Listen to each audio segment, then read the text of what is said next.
Welcome to Cars in Korea.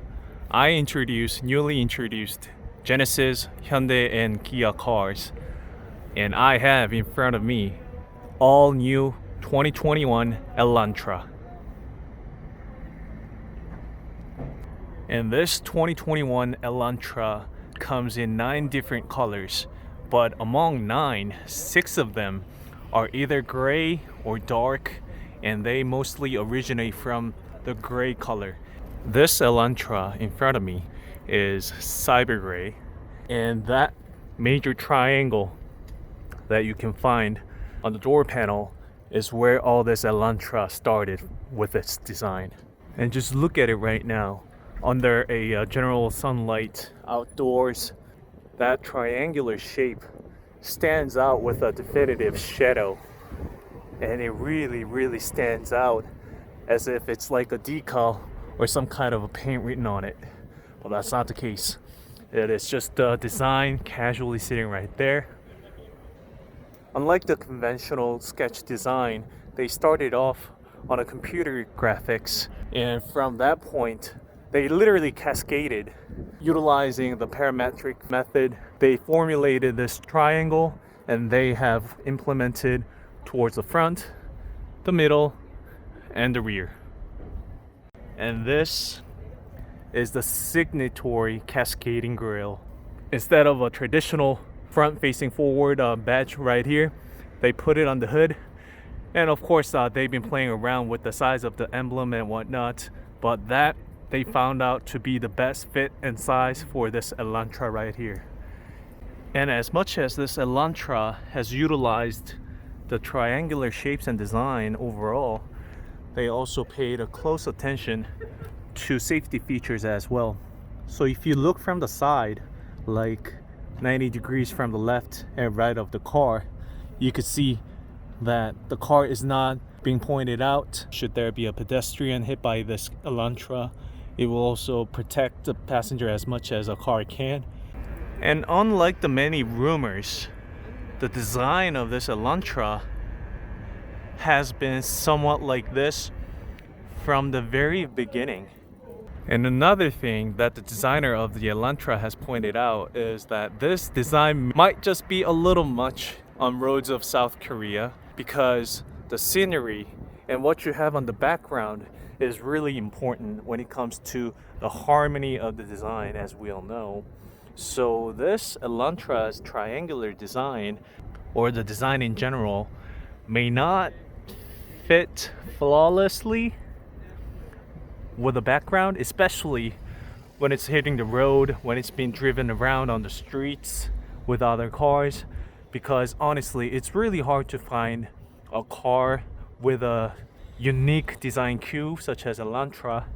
There hardly is any car that stands out in color and design, unlike North American market. I could just off my head name a few that has this sharp, edgy look or the design language on a car.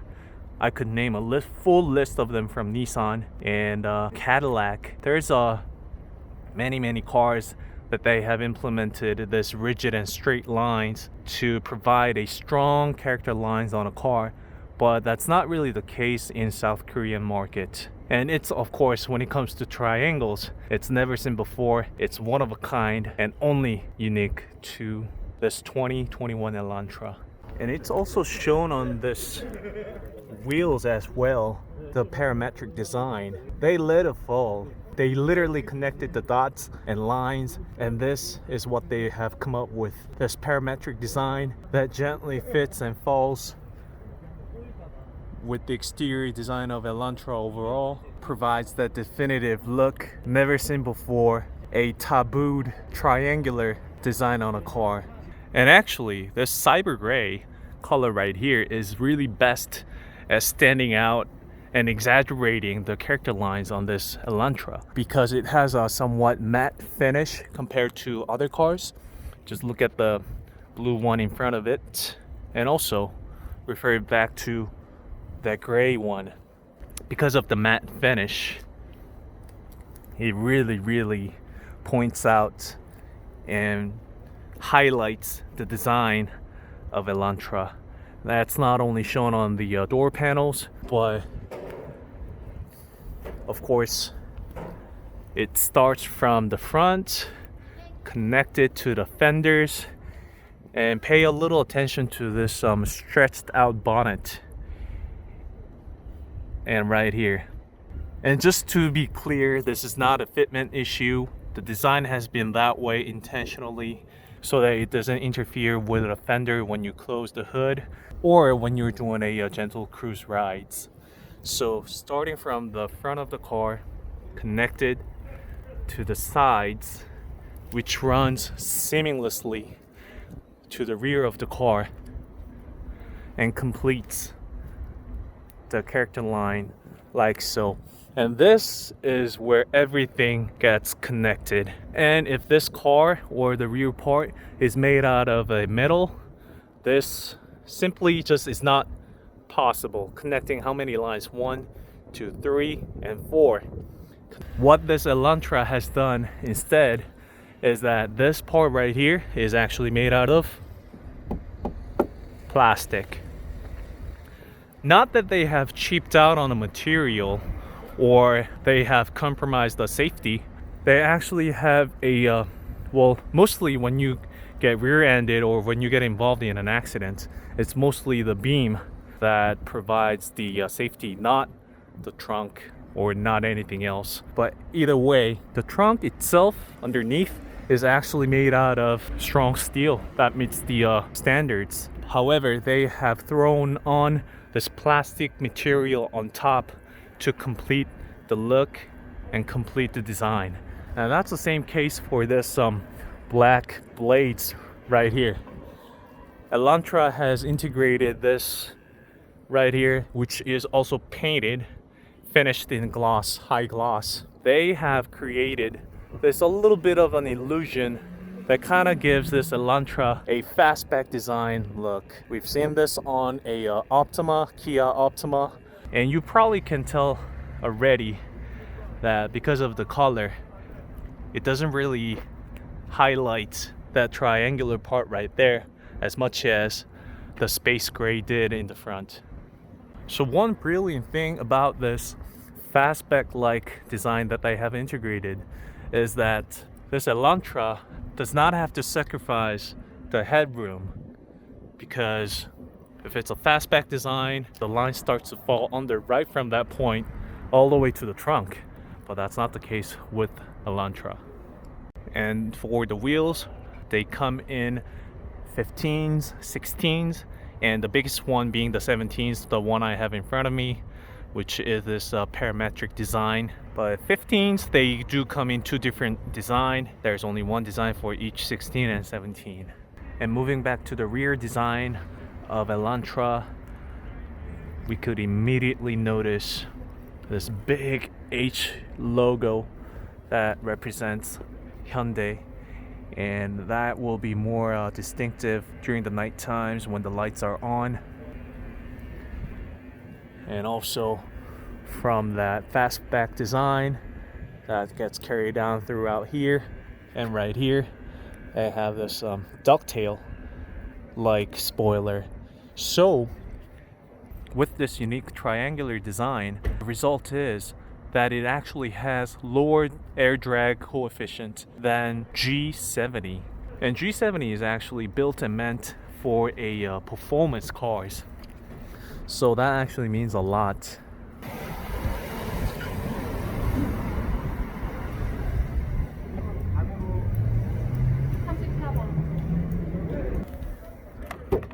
Interior design has been inspired from that of a cockpit of a fighter jet, and we've seen this many on a sports car, but not on a daily sedan like Elantra. So they have that grip bar over there too, which really distinctively separates a driver's seat from the passenger.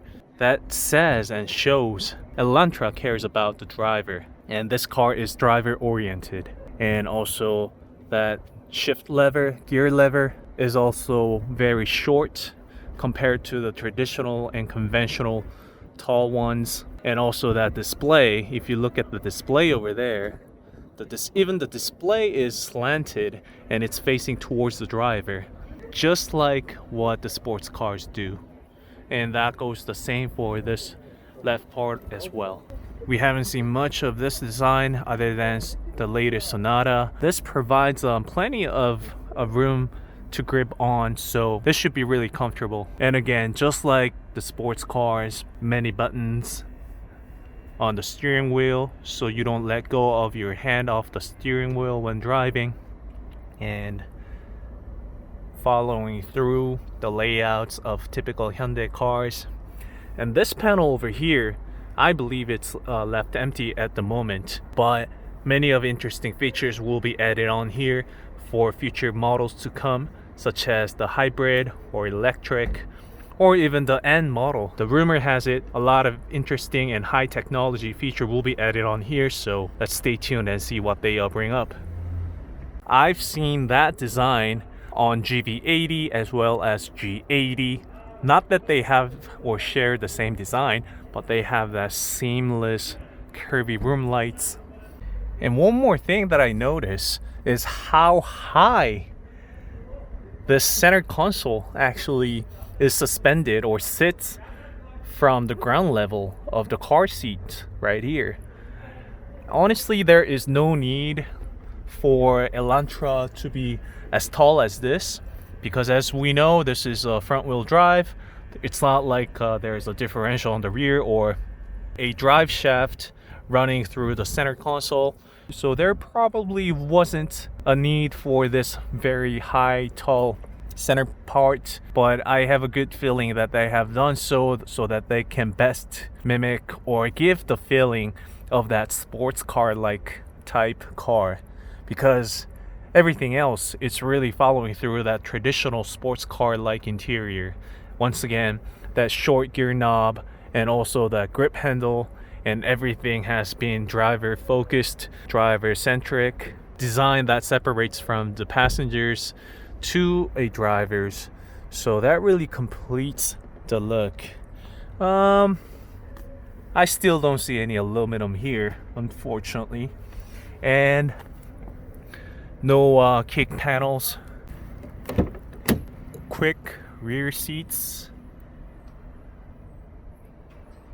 Once again, plenty of headroom, and also the leg room.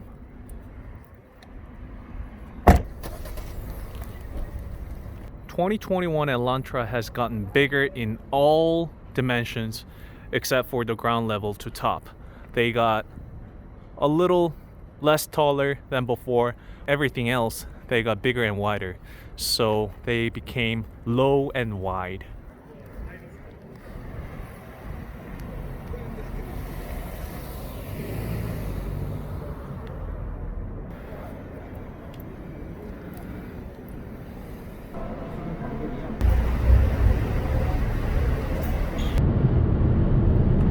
Alright, sports mode. I just spotted another Elantra there. I want to catch up with him. Alright, a little bit of understeer right there. So probably that's as much as this car can handle for that one. Wait up! Wait up! Oh my, he's flying. He probably just spotted me or something.